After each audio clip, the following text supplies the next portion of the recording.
Hello everyone, welcome to Learning Science. आज का topic है थ्रस्ट एंड प्रेशर। आज हम जो है थ्रस्ट और प्रेशर के बारे में पढ़ेंगे। The total normal force exerted by a liquid on any surface in contact with it is called thrust of liquid। यानी कि जो thrust of the liquid है वो एक नॉर्मल फोर्स है, 90 डिग्री वाला फोर्स है, परपेंडिकुलर फोर्स है टोटल, ठीक है, जो कि एक लिक्विड जो है एक सरफेस पे एक्सर्ट करता है और वो जो सरफेस है उस लिक्विड के साथ कांटेक्ट में होगा। The normal force or thrust exerted by liquid at rest per unit area of the surface in contact with it is called pressure of the liquid। हमें पता है जो प्रेशर है वो फोर्स पर यूनिट एरिया होता है। यहाँ पर फोर्स हमारा थ्रस्ट है, नॉर्मल फोर्स है, और जो एरिया है वो उस सरफेस का एरिया है जो कि लिक्विड के साथ कांटेक्ट में है। If F is the magnitude of normal force acting on area A, then अगर जो F है वो नॉर्मल फोर्स का मैग्नीट्यूड है और A जो है वो उसका एरिया है, तो जो प्रेशर होगा वो force upon area F upon A के बराबर होगा। SI unit of pressure is Newton पर मीटर स्क्वायर और पास्कल। और प्रेशर का SI यूनिट क्या होता है? प्रेशर का SI यूनिट होता है न्यूटन पर मीटर स्क्वायर, जिसको हम पास्कल भी कहते हैं। The value of atmospheric pressure is about 10 raised to power 5 Pascal। Atmospheric pressure का वैल्यू कितना होता है? 10 raised to power 5 Pascal होता है।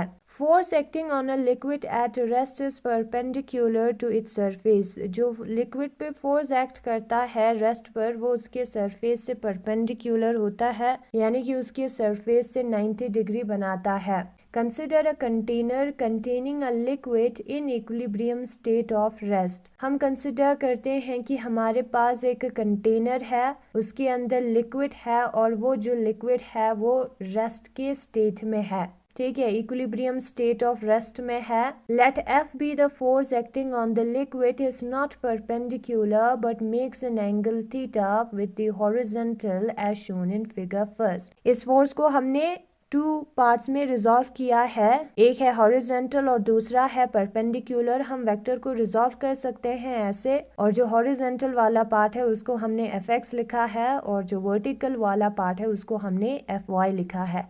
और ये जो हॉरिजॉन्टल वाला पार्ट है उसके साथ ये जो F वेक्टर है वो जो है एंगल थीटा बनाता है। The force F can be resolved into two rectangular components। इस फोर्स F को हम दो रेक्टेंगुलर components में रिजॉल्व कर सकते हैं। ये जो F वेक्टर है उसके दो components है। जिस साइड पे एंगल थीटा है वहाँ पर कोस थीटा आएगा, F कोस थीटा आएगा। ये Fx जो है वो F कोस थीटा के बराबर होता है, ऐसे हमें याद रखना है। और जिस साइड पे एंगल थीटा नहीं होता, कोई भी एंगल नहीं होता, वो होता है साइन थीटा वाला पार्ट। तो ये जो Fy वाला पार्ट है वो है F साइन थीटा, ठीक है। तो वही यहाँ पर लिखा है Fx जो है वो F कोस थीटा है, दैट इज अलोंग हॉरिजेंटल, और Fy जो है वो F साइन थीटा है along vertical. As the liquid is at rest, so liquid जो है वो रेस्ट पे है। उसका मतलब क्या है? Fx जो है वो 0 के बराबर है। जब लिक्विड रेस्ट पे होता है तब Fx जो है वो 0 के बराबर होता है, क्योंकि लिक्विड जो है वो कहीं भी मूव नहीं कर रहा।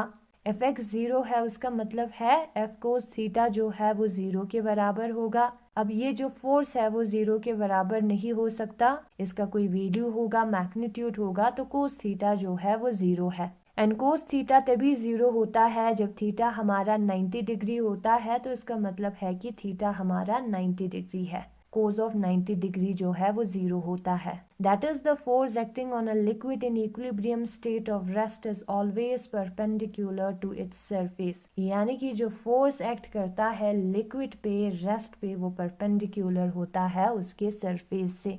तो यही है आज का टॉपिक। और अगर आपको ये वीडियो पसंद आया तो इस वीडियो को लाइक करें, लर्निंग साइंस को सब्सक्राइब करें। Thank you so much for watching.